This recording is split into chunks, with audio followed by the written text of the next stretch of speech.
we need to be being led into the experience. So, from what is happening, which is downstream, Still's experience through the text, this is too late, to the occurring of what is happening.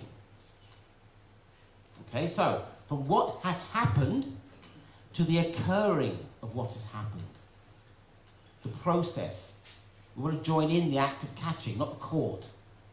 We want to constantly stay in the process of openness, of movement, not an end.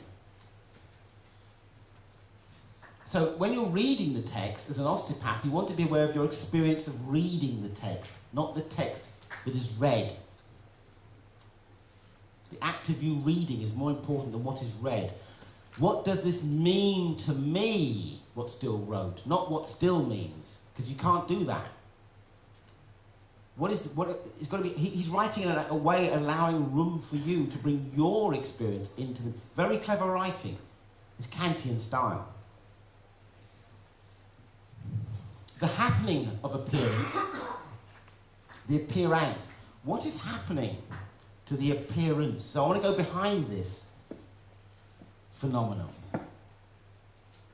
Not behind it and leave what I'm seeing alone. It's like the cube. A face, B face. A face is what I can sense. B face is being aware of the movement through form. It's a movement. Both together, you get involved in the appearance. What appears to be appearing. This is the verb. This is the doing. Okay? Not one part in relation to another. Boom, boom, boom. That's not what happens. It's not linear or sequential in sequences. It's still outside. I want to get behind the plant coming towards me, not looking at it directly. So when we see a sequence of things, left to right, or right to left, let's take left to right. To get the experience of left to right, we tend to see things in this numerical fashion. I'm going 1, 2, 3, 4, whatever. What actually happens is we are unaware of the invisible primary meaning that Heidegger was talking about. The only reason we can know this is 2 is because of 1. 3 because of 2 and 1. 4 because of 3, 2 and 1. We forget that primary factor of relationship to context all the time. What we're actually seeing in nature is not a sequence of things into complex forms. This is how we perceive nature when we break nature down. If you can take all of these phenomena, get rid of the numbers, and have it unfolding towards you, it's the same phenomenon differencing. This is not a sequence, it's the same phenomenon. It's unfolding out of itself. It's unfolding out of itself. It's not going this way in sequence. It's not broken down. This is unfinished. No separation between the happening of the appearing and what appears. We have to see in motion, perceive, not our senses. I'm going to jump all that so you get a headache. Right. So, text and osteopath. In English, we would say the flower, it appears. But we should be saying, appears it. It's the other way around. Because one belongs together, one belongs together. So it's just, the language helps us to understand. It appears. So that's belonging together. Appears, it's a movement of the language. We don't want to get stuck in this situation, which is what all the textbooks say. I'm going to rush along because I want to get to two really strikingly amazing bits at the end. This is for a longer afternoon. Do you get what I'm talking about? You have to go through it yourself. I can't do it for you. I'm not saying you should go around reading Henry Bortoff's book, because it's no good to him now, the money. How to read Still's text is through, the secret is in this text, Aristotle's Physics and Diamina, because he talks about his soul. Now that soul is not a religious soul. These are the two books. And what this gives us is through Aristotle's Physics is the idea of unfinishedness. Always unfinished. Always unfinished. This is unfinished. And it's no good just looking backwards all the time. It's not a reversal of thinking, as in a non-Cartesian thinking. It's not just going backwards. So, it's not a change in direction.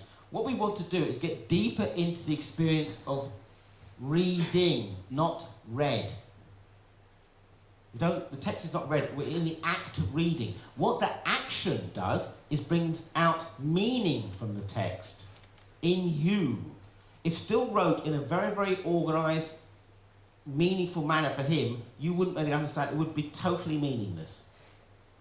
He's leaving room for you to bring yourself into the text. Now, he brought up, said, look, try and use the hologram principle as an example of wholeness. This is holistic reading, to allow yourself to be changed by the text. You read Sense and Sensibility, you read poetry, you become emotional, you're part of the meaning process. But no, not in science. So the hologram principle, I take a photograph of my patient, whatever, and I then decide, right, I'm going to take a photograph, and I put that photograph onto a glass sheet. It's now imposed in glass. I then take that sheet, and I drop it on the floor, and it smashes into small pieces. I pick up a fragment of that original image in the glass, and I see a part of the original image in every piece of glass. Okay?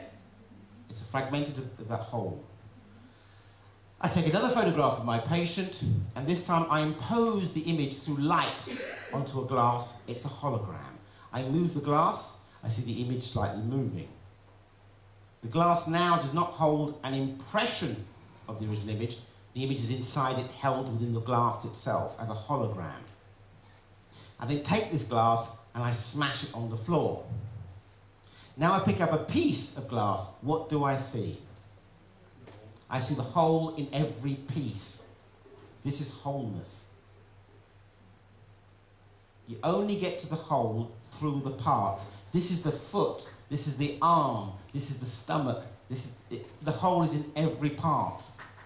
It's not putting together the parts like the Lego man. It's not the summation of parts. The whole is expressed through.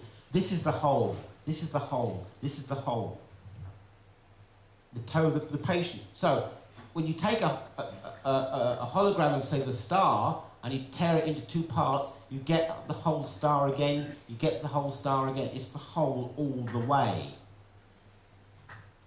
So, Andrew Taylor still had no theory. He was accused of this. He theory built, not theory tested. Osteopathy presently is theory laden. Everyone's got cranial theory, visceral theory, this theory, it's theory laden.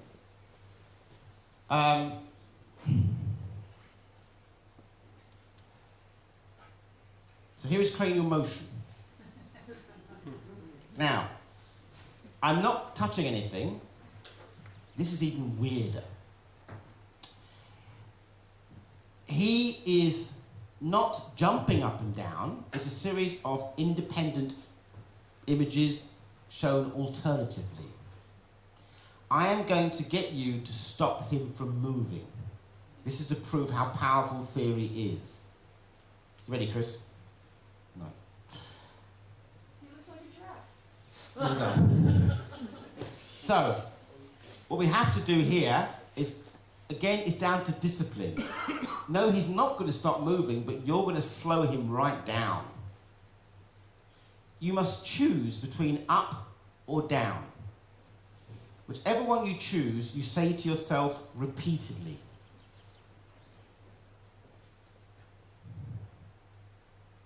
If you say up, up, up, he will slow down.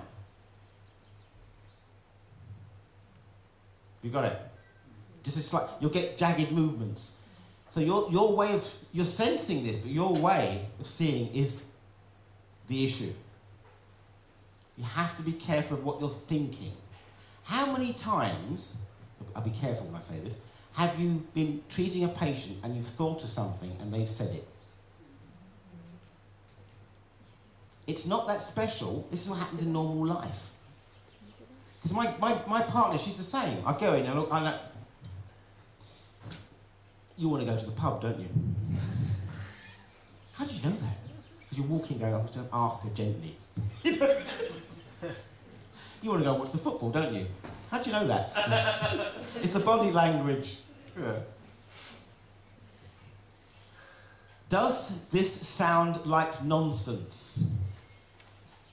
Well, talk a little nonsense for a change. Language is not a cage. Wittgenstein.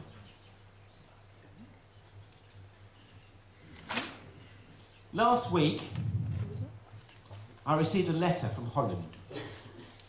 Somebody had put this into practice and felt so distressed by it, he had to write to me. And when I say distressed, I mean amazed. Here is the letter from an osteopathic practice in Holland. The significant part for you is the second paragraph. The significant changes in the malocclusion of the teeth took place in 4 treatment sessions over a 5-month period from June 2011.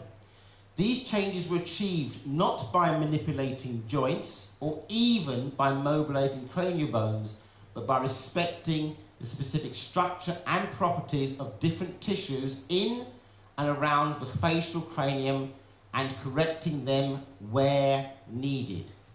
This is one of my students at my lecture.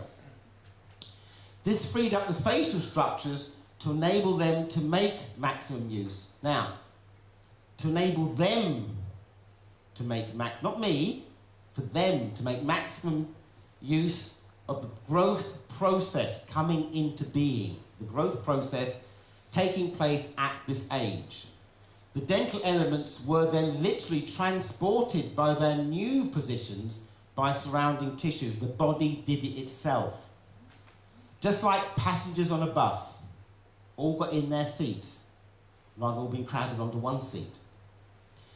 The repositioning seen here only serves to highlight the changes in surrounding tissue and is an example of what happens in the rest of the body when properties within tissues are restored. Now, this was a 9-year-old boy who had massive teeth derangement. This was June 2011. This is November. 4 treatments. Using this philosophy. Without any barrier between technique, treatment, nothing. Pure experience. Now, Robert was in my class. It takes a few years to get round to doing this, and he felt so strongly he had to write to me.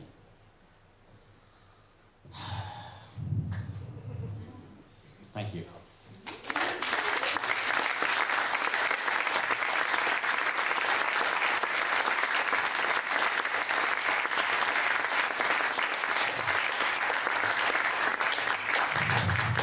Other questions?